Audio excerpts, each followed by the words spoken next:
दाल fry तो हर कोई शौक़ से खाता है, मगर घर में ढाबा और होटल वाला टेस्ट ही नहीं आता।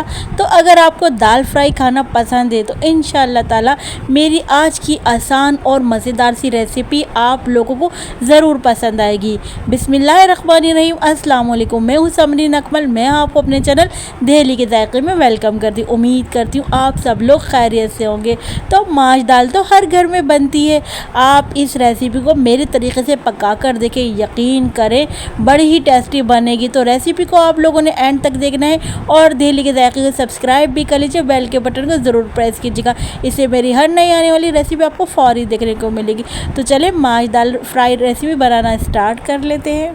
तो दाल माश फ्राई बनाने के लिए यहाँ पर मैंने 1 कप माश की दाल ले ली है। मैंने दाल को तकरीबन 2 घंटे के लिए भिगोने के लिए रख दिया था। तो यहाँ पर देखें दाल को 2 घंटे हो गए हैं भीगे हुए। तो दाल देखिए एक एक दाना कितना फूल गया है। तो मैं आपको देखें तोड़ के भी दिखाती हूँ, देखिए कितने इजीली आराम से टूट रही है। तो 2 घंटे हो गए दाल को भीगे हुए। तो आज दाल को फ्राई बाद में करेंगे, पहले दाल को उबालना सीख लें। जी हाँ, दाल को उबालने का भी एक ख़ास तरीका है। तो यहाँ पर पतीली में मैंने 3 टेबल स्पून ऑयल ले लिया है और यहाँ पर 3 से 4 लहसुन की क्लोव्स लेके मैंने उसको बारीक काट के शामिल कर दिया है। लहसुन को हमने यहाँ पर फ्राई करना है। अच्छा, यहाँ पर लहसुन को शामिल करने की वजह ये कि दाल में लहसुन का बहुत अच्छा फ्लेवर जब लहसुन का अच्छा सा गोल्डन कलर हो जाए तो फिर हम यहाँ पर शामिल कर देंगे 3 अदद हरी मिर्चें, जिनको मैंने काट कर शामिल कर दिया। इनको भी लहसुन के साथ फ्राई कर लेंगे।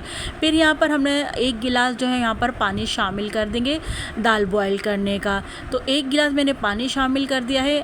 तो यहाँ पर दाल का अच्छा कलर आने के लिए मैं शामिल कर दूँगी हल्दी।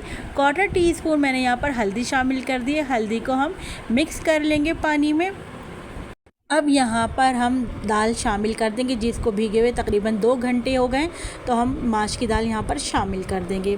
अच्छा, दाल को यहाँ पर हमने कितना बॉईल करना है?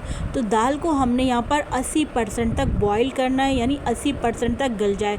मुकम्मल तौर पर दाल को हमने गलाकर सॉफ्ट नहीं करेंगे, बस इतना ही करेंगे कि दाल का दाना जो है ना बिल्कुल वो खिला खिला रहे। तो चलिए यहाँ पर हम कवर लगाकर रख देते हैं तकरीबन 15 मिनट के लिए, या फिर आप देखें जब तक आपकी दाल 80% तक कुक ना हो जाए।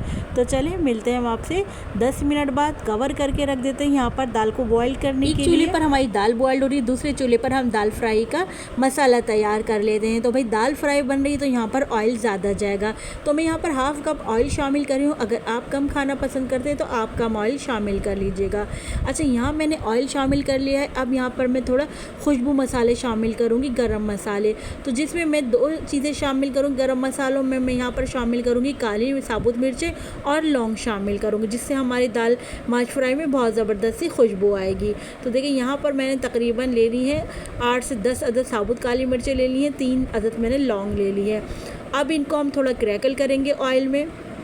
जब इन गरम मसालों की अच्छी सी खुशबू आने लग जाएगी तो अब हम यहाँ पर शामिल कर देंगे, यहाँ पर मैंने एक बड़े साइज़ की प्याज ली, जिसको मैंने चॉप करके शामिल कर दिया है। प्याज को हम फ्राई करेंगे। अच्छा, यहाँ पर हमने प्याज को कितना फ्राई करना है? प्याज को हमने बस इतना फ्राई करना है कि जस्ट बिल्कुल लाइट सा कलर आ जाए, इसमें स्लाइटली सा कलर आ जाए। तो प्याज को बस हम इतना ही फ्राई करेंगे। अब देखिए जब प्याज का इतना स्लाइटली सा कलर आ जाए तो फिर मैंने यहाँ पर 1 बड़ा टमाटर लिया, उसको मैंने मिक्सी जार में पीस लिया है। तो 1 बड़े टमाटर को पीसा हुआ हमने यहाँ पर टमाटर शामिल कर दिया है। टमाटर शामिल करने के बाद अब बारी आ जाती है कुछ स्पाइस शामिल करने की। तो मैं यहाँ पर 1 टीस्पून लाल पिसी मिर्च शामिल कर रही हूँ। अच्छा, यहाँ पर स्पाइस जो है अपने टेस्ट के अकॉर्डिंग डालिएगा, क्योंकि आगे भी हम इसमें मिर्चों का इस्तेमाल करेंगे। हमने हरी मिर्चों का भी इस्तेमाल किया और आगे भी हम और स्पाइस का इस्तेमाल करेंगे। तो स्पाइस जो है आपने अपने टेस्ट के अकॉर्डिंग यहाँ पर शामिल कर लीजिएगा। यहाँ पर मैंने 1 टीस्पून नमक शामिल कर दिया है। नमक भी आपने टेस्ट के अकॉर्डिंग शामिल कर लीजिएगा।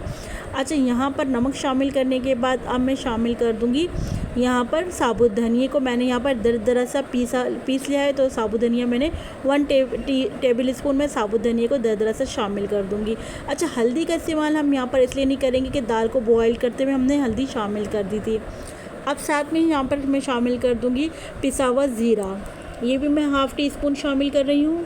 अब यहाँ पर मैंने 1/2 टीस्पून कश्मीरी देगी लाल मिर्च डाली है, ऑप्शनल है। अगर आपके पास है तो शामिल कर दें, नहीं तो आप इसको स्किप भी कर दीजिए। अच्छा, अच्छी तरह से हम तमाम स्पाइस शामिल करने के बाद मिक्स करेंगे, यानी एक तरह से हम मसाले की अब यहाँ पर भुनाई स्टार्ट कर देंगे। अच्छी तरीके से हम मसालों को भून लेंगे यहाँ पर। अच्छा, ये दाल को इतनी चटपटी करारी बनेगी ना, यकीन करें आप हर दफ़ा दाल को ऐसे ही बनाना पसंद करेंगे। अच्छा, अब यहाँ पर मसाला जब अच्छा सा भुन जाएगा तो यहाँ पर हम दाल को शामिल कर देंगे। अच्छा, तो थोड़ा बहुत पानी रह गया, मैं पानी समेत ही यहाँ पर दाल को शामिल कर दूँगी। तो दाल को मैं आपको यहाँ पर चेक कर रहा हूँ कि दाल देखिए हमारी कितनी गली है। तो देखिए यहाँ पर दाल का दाना देखिए मैं प्रेस कर रही हूँ तो इजीली प्रेस तो हो रहा है। बस क्या है कि आपने इस पर हमें हल्की सी थोड़ी सी फोर्स लगानी पड़ रही है, यानी अभी थोड़ा सा कच्चा दाना है। बस इस स्टेज पर हम दाल को यहाँ पर शामिल कर देंगे। पानी समेत जो थोड़ा बहुत पानी था उस पानी समेत हमने यहाँ पर दाल को शामिल कर देंगे। दाल को मसाले में अच्छी तरीके से अब हम मिक्स करेंगे। इस स्टेज पर आप लोगों को मेरी रेसिपी अच्छी लग रही है तो प्लीज़ आप लोगों से मेरी रिक्वेस्ट है कि रेसिपी को लाइक कर दीजिए और दिल्ली के जायके को सब्सक्राइब भी कर लीजिए। आप सब लोगों का बेहद शुक्रिया। यहाँ पर मैं आधा कप पानी शामिल कर दूँगी। अब पानी में क्यों डाल रही हूँ, दाल में जो हमने कसर छोड़ी थी ना 20% वो पूरी हो जाए। तो अब कवर लगा के रख देंगे 5 से 7 मिनट तक के लिए, दम वाली फ्लेम पर दाल माश को गलने के लिए रख देंगे। तो माशाल्लाह से दाल में बहुत अच्छे तरीके से हमारी दाल यहाँ पर गल गई है। इसमें वो तमाम जायके आ गए हैं जो हमने दाल में ऐड किए थे। आखिर में अब यहाँ पर हम शामिल कर देंगे कसूरी मेथी। तो यहाँ पर मैं 1 टेबल स्पून कसूरी मेथी शामिल कर रही हूँ और 1/4 चमचा मैं यहाँ पर शामिल कर दूँगी काली मिर्च का पाउडर। तो अब हम इसमें काली मिर्च का पाउडर शामिल कर देंगे, साथ ही मैं यहाँ पर शामिल कर दूँगी। अच्छा, साथ में मैं एक और चीज़ शामिल करूँगी। आप देखिएगा मेरे चैनल दिल्ली के जायके पर मैंने मैजिकल मसाले की रेसिपी अपलोड की हुई है, आप लोग मेरे चैनल पर जाके विज़िट कर सकते हैं। तो अब हम यहाँ पर 1/4 टीस्पून ये मैजिकल मसाला शामिल कर देंगे। जी, इस मैजिकल मसाले की रेसिपी कल ही मैंने अपलोड की है तो आप लोग देख सकते हैं। अच्छा, ये इतनी ज़बरदस्त इसकी खुशबू आएगी ना, ये शामिल करने से आपके दाल की, कि मैं कहती हूँ दूर दूर तक आपके दाल की खुशबू जाएगी। तो आप लोगों ने ज़रूर ये मेरा मैजिकल मसाले की रेसिपी ज़रूर वॉच करनी है। अच्छा, अब हम ये शामिल कर देंगे और मिक्स कर लेंगे। तो आप देखिएगा इंशाल्लाह ताला आपकी दाल जो है बहुत ही टेस्टी लगेगी इस गरम मसाले से। अब यहाँ पर हम फ्लेम ऑफ़ कर देंगे और मैं 5 तमाम चीज़ों को अच्छी तरह मिक्स करने के बाद ना मैं कवर करके रख दूँगी 5 मिनट के लिए। लेकिन यहाँ पर हम फ्लेम ऑफ़ कर देंगे ताकि तमाम ऑयल जो है वो ऊपर आ जाए। साथ ही साथ मैं यहाँ पर कटी हुई हरी मिर्ची और अदरक शामिल कर दूँगी ताकि इसका भी ज़बरदस्त सा टेस्ट हमारी माश दाल में आ जाए। तो चलें कवर करके रख देते हैं 5 मिनट के लिए। मिलते हैं हम आपसे 5 मिनट बाद। तो यहाँ पर 5 मिनट हो गए हैं। 5 मिनट बाद चेक कर लेते हैं। तो आप देखें माशाल्लाह से जो ऑयल था आप देख रहे हैं तो उसकी सरफेस पर आ गया है। यहाँ पर आप देखें माशाल्लाह से क्या लुक आप देख रहे हैं दाल की नज़र आ रही है। अब यहाँ पर हम दाल को डिश आउट करेंगे और आपको दिखाते हैं दाल को डिश आउट करने के बाद। अच्छा, अगर हम यहाँ पर थोड़ी लिक्विड में रखना चाहते हैं दाल में तो थोड़ा सा पानी भी ऐड कर सकते हैं। यहाँ पर आपको तड़का लगाने की ज़रूरत नहीं है। तो देखिए माशाल्लाह से आप इसकी लुक चेक करें, क्या ज़बरदस्त ये नज़र आ रही है हमारी माश की दाल।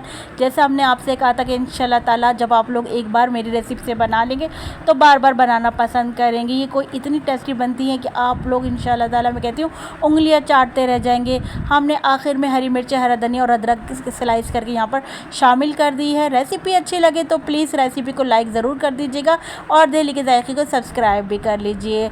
आप इसको एंजॉय कर सकते हैं गर्मा गर्म रोटी, नान, चपाती के साथ, बहुत ही मज़े की लगेगी।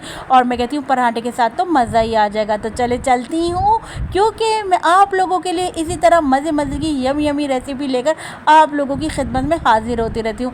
जब तक के लिए मुझे समरीन अकमल को दिल्ली के जायके से इजाज़त दीजिए। अल्लाह हाफिज़।